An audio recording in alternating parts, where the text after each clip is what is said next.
Hello दोस्तों, कैसे हैं आप। Welcome to my YouTube channel. आज हम लोग ट्रिगोनोमेट्री की चर्चा करने वाले हैं बहुत ही बेहतरीन ढंग से। वीडियो को पूरा देखिएगा, वीडियो को पूरा देखिएगा, चैनल को सब्सक्राइब करिएगा।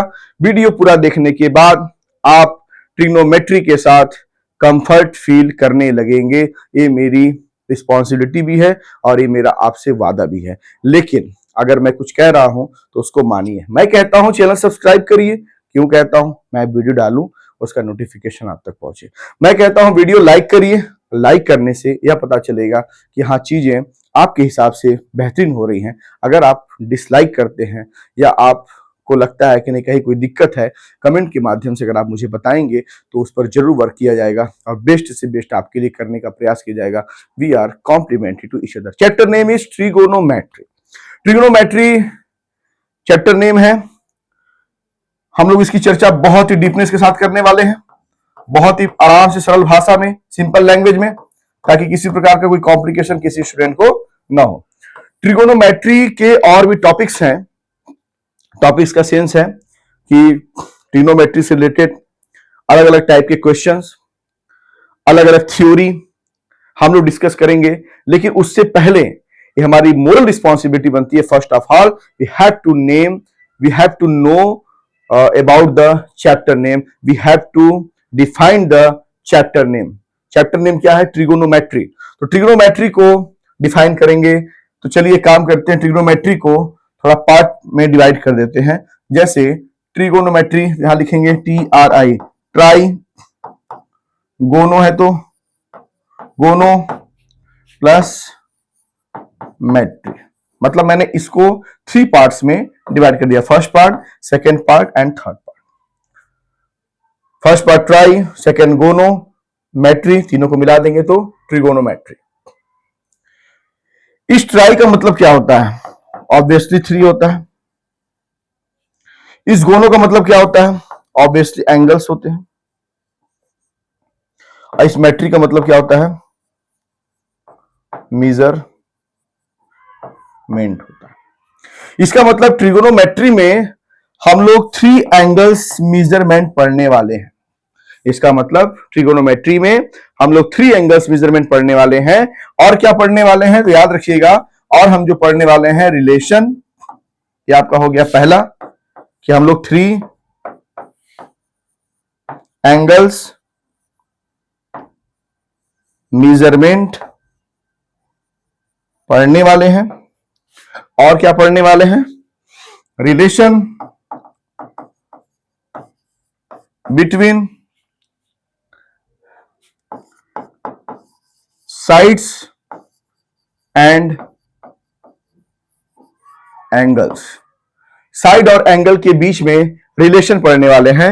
और याद रखिएगा, इसमें जो ट्रायंगल डिस्कस होगा, जो ट्रायंगल आपसे डिस्कस किया जाएगा, वह ट्रायंगल राइट एंगल ट्रायंगल होगा। ठीक है, जो ट्रायंगल डिस्कस किया जाएगा वो राइट एंगल ट्रायंगल होगा। तो ध्यान दीजिएगा, मैं फिर से कहता हूं, ट्रिगोनोमेट्री को मैंने 3 पार्ट में डिवाइड किया। ट्राई प्लस गोनो प्लस मेट्री। एंड ट्राई मतलब 3, गोनो मतलब एंगल्स एंड मेट्री मतलब मेजरमेंट। तो यहां पर 3 एंगल्स मेजरमेंट की चर्चा हम लोग ट्रिगोनोमेट्री में करेंगे, as well as relation between sides and the angles.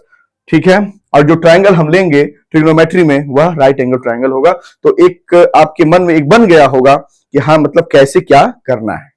ठीक है ना, ये आपके दिमाग में एक बन गया होगा कि कैसे क्या करना है। चलिए,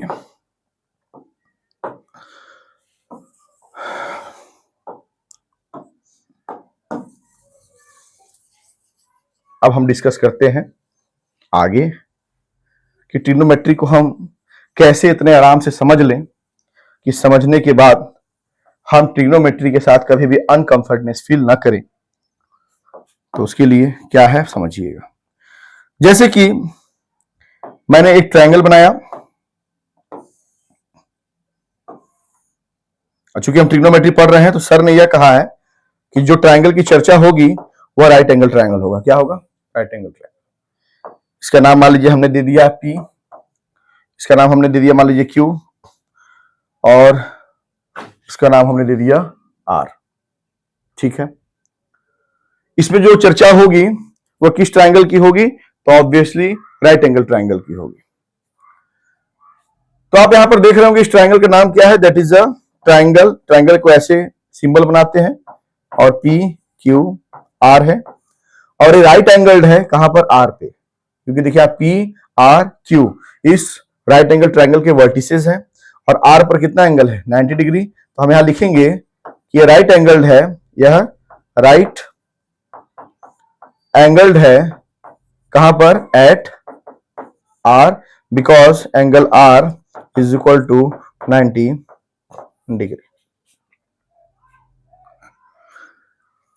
तो इस ट्रायंगल में आप एक चीज देख रहे होंगे दोस्तों कि जो PQ है, यह PQ सबसे लॉन्ग साइड है। कौन सी साइड है? लॉन्ग साइड है। जो PQ है सबसे लॉन्ग साइड है। तो याद रखिएगा जो राइट एंगल ट्रायंगल में, ट्रायंगल कैसा है? तो ऑब्वियसली राइट एंगल ट्रायंगल है, और इसमें एक बात हमको समझ में आ रही है कि जो सबसे लॉन्ग साइड है PQ, यह लॉन्ग साइड को हम क्या बोलेंगे? That is a hypotenuse. क्या बोलेंगे? हाइपोटेनस। राइट एंगल ट्रायंगल में जो सबसे लॉन्ग साइड होती है उसको क्या बोलते हैं? हाइपोटेनस। अब प्रश्न उठता है कि सर अगर इसको हाइपोटेनस बोल दिया आपने, सबसे लॉन्ग साइड जो है जिसको रिप्रेजेंट करते हैं H से, तो सर इस QR को क्या बोलेंगे और PR को क्या बोलेंगे? मतलब PR को क्या बोलेंगे और QR को क्या बोलेंगे?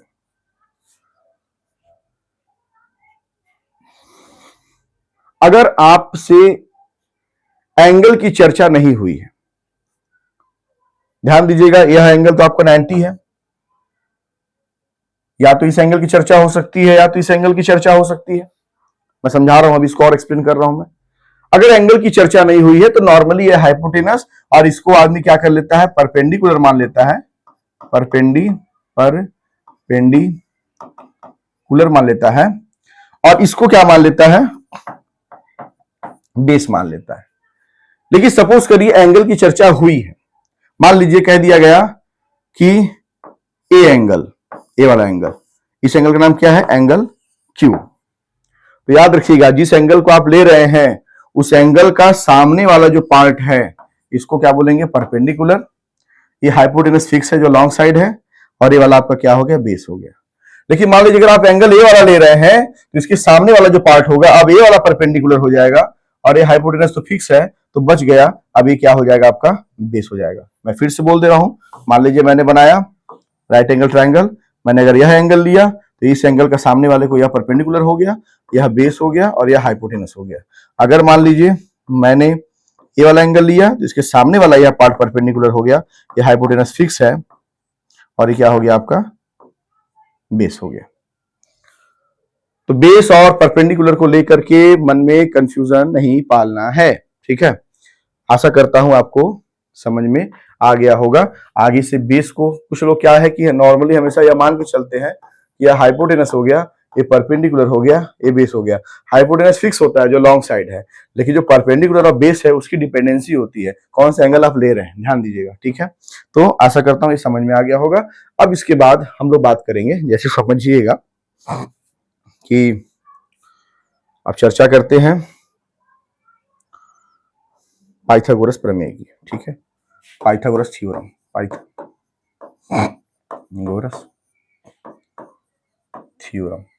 पाइथागोरस थ्योरम की हम लोग चर्चा करते हैं। पाइथागोरस थ्योरम में सपोज करिएगा मैंने एक ट्रायंगल बनाया, वो ट्रायंगल कैसा है? राइट एंगल ट्रायंगल है। ये आपका हो गया P, ये हो गया Q, ये हो गया R, ठीक है? चलिए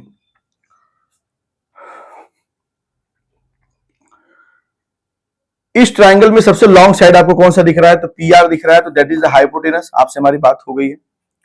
यहां पर कोई एंगल वाली बात तो है नहीं, ना तो इस एंगल की बात हो रही, ना इस एंगल की बात हो रही है, ना तो इस एंगल की बात हो रही, ना इस एंगल की बात हो रही है। तो हम जनरली इसको परपेंडिकुलर मान लेते हैं और इसको बेस मान लेते हैं। अब पाइथागोरस प्रमेय में होता क्या है कि अगर आपको दो साइड दिया हो, जैसे मान लीजिए इस साइड का लेंथ, इस साइड कितने लेंथ का है और यह साइड कितने लेंथ का है, तो आप इसके बारे में इसको आप निकाल सकते हैं।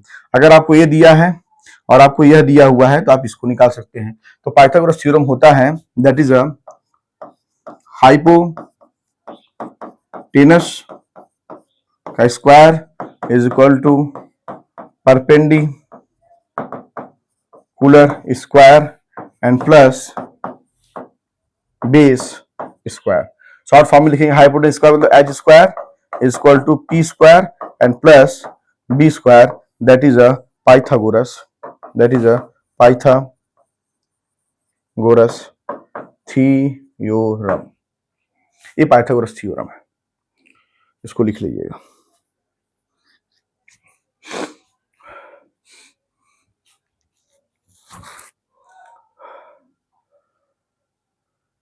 जैसे मान लीजिएगा एक कोई सीधा पेड़ है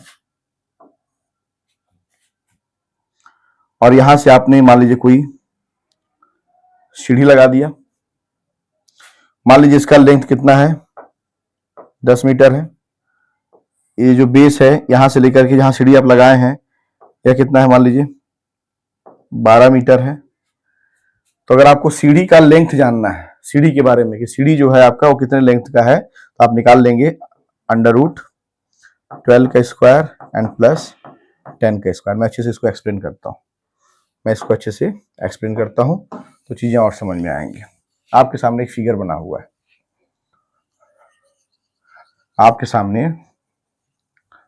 इस फिगर में आप बहुत देख रहे होंगे अच्छे से कि पी आर जो है वो क्या है, हाइपोटेनस है, और पी क्यू क्या है, परपेंडिकुलर है, एंड आर क्यू आर क्या है, दैट इज अ बेस है। और आपको जैसे मैंने अभी कहा कि मान लीजिए कि यह क्या है, पी आर पी क्यू क्या है, एक सीधा पेड़ है, स्ट्रेट ट्री है। उसके बाद क्या है, क्यू आर क्या है आपका, ये आपका बेस है, जमीन है, ठीक है ना। तो जहां पर पेड़ की जड़ है और जहां सीढ़ी स्टार्ट हुआ है जमीन से, ठीक है ना, सीढ़ी जहां से लगा हुआ है जमीन पे, यहां तक का लेंथ कितना है, मान लेते हैं यह कितना है, 10 है और यह कितना है, 12 है। अब आपको सीढ़ी का लेंथ अगर पता करना है तो उसके लिए आप पाइथागोरस प्रमेय लगा सकते हैं, that is a hypotenuse square equal to perpendicular square plus base square. तो हाइपोटेनस मतलब सीढ़ी, ठीक है ना, हाइपोटेनस मतलब सीढ़ी, तो hypotenuse square is equal to P square. P कितना दिया हुआ है, 10, तो आप लिखेंगे 10 का स्क्वायर एंड प्लस बी कितना दिया हुआ है, 12, तो 12 का स्क्वायर। तो यहाँ हो जाएगा हाइपोटेनस स्क्वायर इक्वल टू 10 का स्क्वायर करेंगे 100, 12 का स्क्वायर करेंगे 144, hypotenuse square equal to under root कितना हो जाएगा, 244, ठीक है। तो ये आपका क्या आ गया, सीढ़ी का लेंथ आ गया, हाइपोटेनस आ गया, ठीक है। ये जो सीढ़ी है आपका, इसका क्या आ गया, लेंथ आ गया, कितना आ गया, √244, और 244 का स्क्वायर रूट आप निकाल देंगे तो आपको लेंथ पता चल जाएगा। नहीं निकालेंगे तो भी चलेगा, लेकिन निकाल देंगे तो ज्यादा बेटर रहेगा, ठीक है।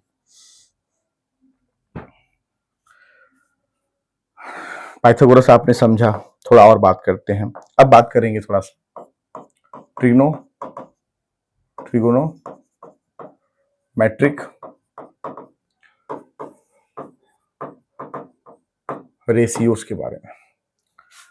ट्रिगोनोमेट्रिक रेशियोज के बारे में चर्चा करेंगे तो मैं आपको बता दूं कि जैसा कि there are 6 trigonometric ratios. First sine, second cos, third tan, fourth cot, 5 sec and 6 cosec. मैं अगर आपसे पूछूं कि साइन किसका एब्रिविएशन वर्ड है तो आप बता देंगे SINE का। SINE क्या है, SIN क्या है, ये फुल फॉर्म मतलब ये कंप्लीट फॉर्म है और यह क्या है, शॉर्ट फॉर्म है। जैसे मान लीजिए मेरा नाम अविनाश राय है तो शॉर्ट में मैं कैसे लिखूंगा, AR। तो SIN साइन है, शॉर्ट में कैसे लिखूंगा, SIN। कॉस किसका एब्रिविएशन वर्ड है, कोसाइन का। tan किसका एब्रिविएशन वर्ड है, टेंजेंट का। कॉट किसका एब्रिविएशन वर्ड है, कॉटेजेंट का। सेक किसका एब्रीविएशन वर्ड है? सेकेंड का। कोसेक किसका एब्रीविएशन वर्ड है? कोसेकेंड का। तो trigonometric ratio sine cos, tan cot, sec cosec, and the sine is the abbreviation word of the SINE, sine. Cos is the abbreviation word of the cosine, and the tan is the abbreviation word of the tangent, and the cot is the abbreviation word of the cotangent, and the sec is the abbreviation word of the secant, and the cosec is the abbreviation word of cosecant. ठीक है, तो ये आपको समझ में आ गया short form और long form. ठीक है ना।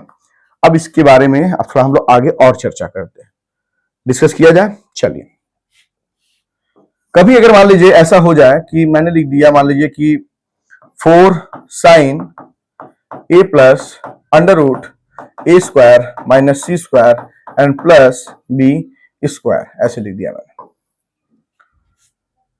अब आपसे क्वेश्चन अगर ये पूछ दिया जाए कि यहां पर एंगल कौन है, क्या 4 एंगल है, या साइन एंगल है, या केवल ए एंगल है, या प्लस अंडर रूट ए स्क्वायर माइनस सी स्क्वायर तक एंगल है, कि बी स्क्वायर एंगल है, तो आपका जवाब यह होगा कि ट्रिगोनोमेट्रिक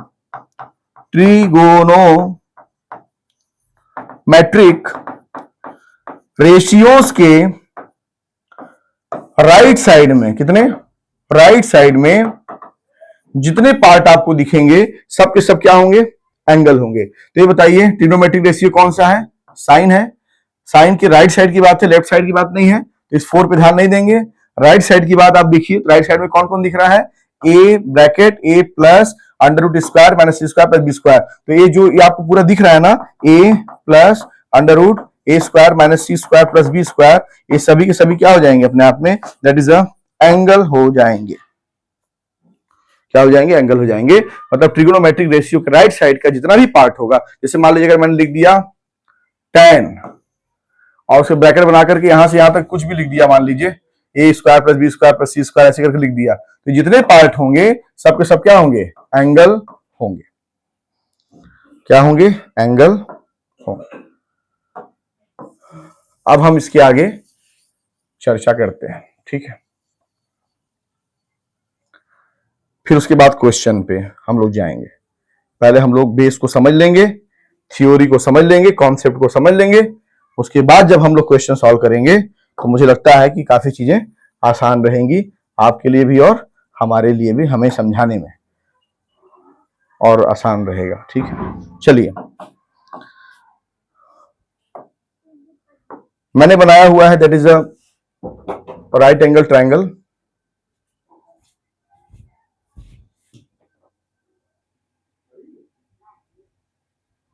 अब जैसे मान लीजिए एक राइट एंगल ट्रायंगल है, और राइट एंगल ट्रायंगल में हम बात करते हैं, मान लीजिए इसका नाम ए हो गया और बी हो गया और सी हो गया।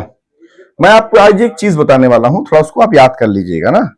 जैसे मान लीजिए मैं एक हिंदी मीडियम वालों के लिए एक मैं ट्रिक लिखता हूं के ए, और इंग्लिश मीडियम वालों के लिए हो जाएगा P अपान H और B अपान H और P अपान B। मतलब आपका हो गया, जैसे जो इंग्लिश मीडियम के विद्यार्थी हैं उनके लिए ट्रिक क्या हो गया, ट्रिक लिख लीजिए PBP HHB, PBP HHB, एक ट्रिक याद कर लीजिए। अब एक काम करिए, इसके ऊपर आप लिख दीजिए साइन को, इसके ऊपर लिखिए कॉस को, फिर किसका नंबर आता है 10 को, और हम लोग घूम रहे हैं कैसे, ध्यान दीजिएगा, ऐसे क्लॉकवाइज घूम रहे हैं ना, साइन कॉस 10, फिर कहा यहाँ क्या आ जाएगा कॉट, यहां लिख दीजिए सेक, और यहां लिख दीजिए कोसेक। तो जब साइन की बारी आएगी तो जैसे याद रखिएगा ट्रिग्नोमेट्रिक रेशियो कभी अकेले नहीं रहते, उनके साथ एंगल रहता है। मान लीजिए आपने कोई एंगल ले लिया ऐसे, इसको थीटा बोलते हैं। क्या बोलते हैं? थीटा बोलते हैं। चलिए, तो यहां क्या हो जाएगा, sine theta is equal to, अब आप खुद बताइए क्या आ रहा है, साइन यहां पर है तो ऐसे चलना है, तो ध्यान दीजिएगा पहले क्या आएगा P फिर H, तो परपेंडिकुलर P अपान H, क्या लिखेंगे, साइन थीटा बराबर P अपान H। अब चलिए कॉस थीटा, कॉस थीटा कहां पर है, यहां पर है, तो कॉस के नीचे क्या है B और उसके नीचे क्या H, तो B अपान H, तो B अपान H, मतलब perpendicular upon hypotenuse and base upon hypotenuse. Tan theta, tan theta क्या हो जाएगा, P upon B, perpendicular upon base, लिखेंगे P upon B perpendicular upon base. Cos theta क्या हो जाएगा, cos theta B upon P, तो B upon P मतलब क्या हो जाएगा, base upon perpendicular. Sec theta क्या हो जाएगा, H upon B, H upon B मतलब क्या हो जाएगा, hypotenuse upon base. Cosec theta क्या हो जाएगा, H upon P, hypotenuse upon perpendicular.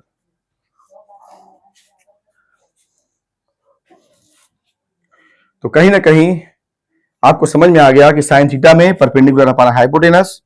याद करने का तरीका, ये ट्रिक है आपका, इस ट्रिक को आप लिख लीजिए।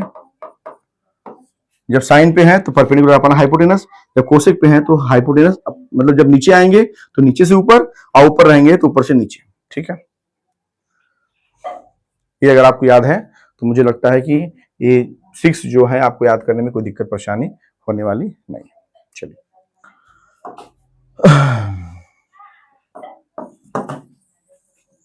अब बात करते हैं थोड़ा सा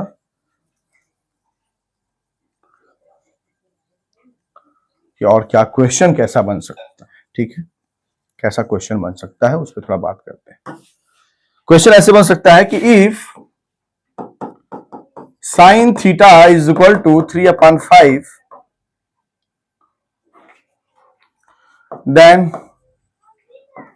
find the value of cos theta. तो पहली बात, एंगल में यहां कौन सा वर्ड आ रहा है, थीटा का, तो आप थीटा लिख लीजिए, इसका नामकरण कर दीजिए पी, कुछ भी क्यू एस कर दीजिए। साइन थीटा बराबर 3/5 है तो लिख लीजिए कि given that sine theta is equal to 3/5 and we know that sine theta is equal to क्या होता है, अभी आपने पढ़ा हुआ है, क्या होता है, परपेंडिकुलर अपॉन हाइपोटेनस। ठीक है, चलिए ठीक है, इसका मतलब क्या हो गया, परपेंडिकुलर कितना हो गया। अब जैसे क्या है कि कहीं कहीं आपको पढ़ने को मिलेगा कि परपेंडिकुलर यहां कितना हो गया, 3K हो गया, सही मिलेगा, लेकिन आप इतना ज्यादा टाइम वेस्ट ना करके आप परपेंडिकुलर क्या है, 3 है, कैलकुलेशन कर रहे हैं आप, तो परपेंडिकुलर थीटा है, थीटा के सामने वाले को हम क्या बोलेंगे, परपेंडिकुलर बोलेंगे, तो परपेंडिकुलर कितना हो गया आपका, 3 हो गया, और हाइपोटेनस आपका कितना हो गया, 5 हो गया, तो हाइपोटेनस को आप कितना लिख देंगे, 5 लिख देंगे। ठीक है,